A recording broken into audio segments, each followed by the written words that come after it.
Hi guys, Maikeru here. This is the Quest for Survival Hardcore Ironman series and we're on episode 25. In this episode we're going to cover loads of things to do with Invention. We're going to unlock Invention with the crystal pickaxe we got last episode by doing superheat form in the living rock caverns, and then we're going to start out the Invention grind. So let's get into the video. Starting this video off, it was time to make some decorated mining urns so then I could get some nice mining experience alongside the smithing experience with superheat form. I want to try and get 89 mining while getting 80 smithing in order to get Invention unlocked and have Seren Stones unlocked at the same time. Having Seren Stones as an AFK option is going to be really nice. The additional 20% experience from these mining urns should get me to 89 mining when I get 80 smithing. The other thing that I wanted to do to help me efficiency wise in the living rock caverns is make some potion flasks. Having the flask being 6 dose rather than 4 dose is going to help a lot with inventory management and being able to stay in the living rock caverns for a longer period of time. I'm going to be playing my main and my 10 HP pure at the same time as this account, so when I'm AFKing in the living rock caverns I should be able to do plenty of stuff on the main because it is pretty AFK, so the longer I can stay in the living rock caverns without leaving the better. These flasks should help me stay as long as possible. I made all of my potion and crystal flasks and I got to 94 crafting while doing so. Now it's just time to decant all of the flasks together. It doesn't take too long, it's a little bit tedious but it has to be done and it is worth it, to be honest. I have nearly 1,000 potion flasks because I do them every single day and I get my 50 sandstone. So making a couple hundred prayer flasks is definitely worth it. The living rock caverns was pretty chill, to be honest. I just stand in this spot to the south. This concentrated gold deposit, whenever it ran out I would just hop worlds. It would usually last for quite a long while until I had to hop worlds, and hopping to 84 quite often it would always be up. So I'd hop to a different world, use that one up, go back to 84, hop to a different world, go back to 84 and just rotate the cycle. I don't know why 84 is active more than any others. I know there's a lot of people there, maybe that has some correlation to it. All I did was put the gold bars on my ability bar and then activate superheat form. Then I could just press the key on my ability bar and it would drop the gold bars underneath of me. And it was just super AFK and it was time to do this all the way to 80. I did this for a little while and got to 69. I don't have to show any other level other than 69 until I get to 80, but 69 is too good of a number not to show. It was Isleworth hour in Prif. I thought this would be a good time to put all of my half keys together that I got from Firewatch and go do some crystal chests. During the Isleworth hour you get additional loot, so it's always worth doing. I ran to the crystal chest in the Isleworth district and opened up loads of crystal keys. Because I don't have a familiar that's any good on this account, I just went without one and took like 10 keys at a time and it was actually not too bad. It only took me a couple of trips because I had about 50 keys. As for the loot from those 50 keys, it's everything in this price check and my inventory, and then I've also got a couple of rune bars that I didn't include in the price check that are in the bank. But I got some gems, I got a dragonstone every time obviously, I got some rune halberds, some rune full helms and kite shields in order to alch. I got a papaya tree seed and a elder tree seed. I guess any seed's helpful on an Ironman. But the biggest thing that I like is the 20 motherlode more shards and the 300 corrupted ore. That's why it's so worth doing it on Isleworth hours, because you can get the motherlode more shards and you can get the corrupted ore. I know I can't smith the corrupted ore yet, but it'll be good when I get to 89. I hadn't checked my kingdom for 2 weeks, so I thought it'd be good to go over there and see what I had collected. I managed to get another 12,000 maple logs, which will really help with Invention. I got some more seeds from birds' nests that are always useful, and then loads of useful herbs as well. Always really happy to claim all of that juicy stuff. This is the hour in Prif I was waiting for, and it's the Iffle hour. During an Iffle hour you can mine soft clay and it automatically mines a full inventory for you, and then you just bank it and go do it again. If you have signs of the porter it's even better, but I don't have any signs of the porter yet and I didn't get round to making any. So for the entire hour I just sat there AFK mining, banking whenever my inventory was full, running back, AFK mining and repeating the process. It's really chill and easy to do, and it's so useful on an Ironman because soft clay makes so many different urns nowadays. It's really awesome to get.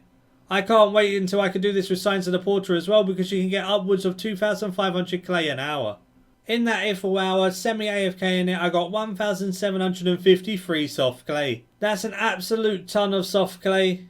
That's nearly 900 urns. That's definitely going to cover all of the mining ones that I need while getting 80 smithing. And then I'll be able to make some additional ones like decorated farming urns for tree runs. I managed to get 80 smithing over the course of a couple of days, and I got 89 mining at the same time as well, like I had planned. So I have Seren Stones unlocked and Invention unlocked now. Superheat form is rather slow, and it does get a bit grindy when you get on to like 75 plus smithing. But it's all worth it in the end when you get Invention unlocked, and it probably is the best way to do it on an Ironman. It was time to go to the Invention Guild, speak to Doc and do the tutorials, chat to him, learn how to augment a pair of flowers, blah blah blah. All the good stuff we all already know. So I completed the Invention tutorial. You get some spare parts from Doc, which is decent because it gives you some good starting components. And you get 4 Invention just from that little starting mini quest kind of thing.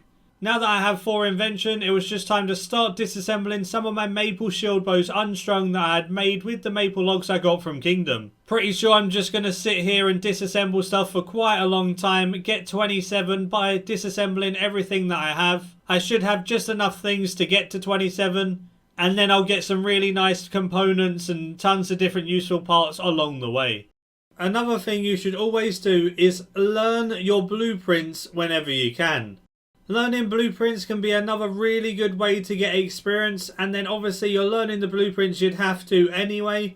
So like me learning the augmented armor and stuff like that, I'm going to need to do that anyway because I do want to augment my armor. So I might as well do it as early as possible to get the most out of the experience that it rewards. I got to 20 Invention, which allowed me to then make all of the Invention outfits that I have the parts for when I've been training them and getting them just from skilling in general. I was able to research the ethereal outfit, the shark outfit, the golem outfit and the camouflage outfit. The only one I can't make yet is the camouflage outfit because I'm not 80 thieving. Researching those blueprints got me to 21 Invention, and it was time to actually make them. While doing runecrafting and fishing, I had all of the fragments I needed for the complete set, and it kept telling me in the chat that I definitely had all of the fragments. But it's very weird because when I went to make these outfits, it didn't actually give me the full set. I was actually a couple of fragments off the last piece of the fishing and the runecrafting outfit. This is really odd because it kept telling me that I was actually done with the outfit completely, but I wasn't. I don't know whether this is a glitch on Dragix's part or maybe some error in coding, but I should have been able to have made the full sets for both of those. Mining, I didn't quite have the full thing. I still need to make 2 pairs of gloves and then I have it all. It's just frustrating because now I have to go do a little tiny bit of fishing and a little tiny bit of runecrafting just to get those last fragments to then come back and make the full set. Okay, it's not that long to go and do that, but I shouldn't have to go and do that, so I don't understand what happened there. Taking a break from all of that fun disassembling, I went and done a farm run and got 83 farming from this Calquat tree. Farming runs are so nice with decorated farming urns, it's unreal. Time to do something I haven't done in so long. It felt actually kind of nostalgic going here. I went to the Warriors Guild shop and bought out all of the weapons to disassemble for parts.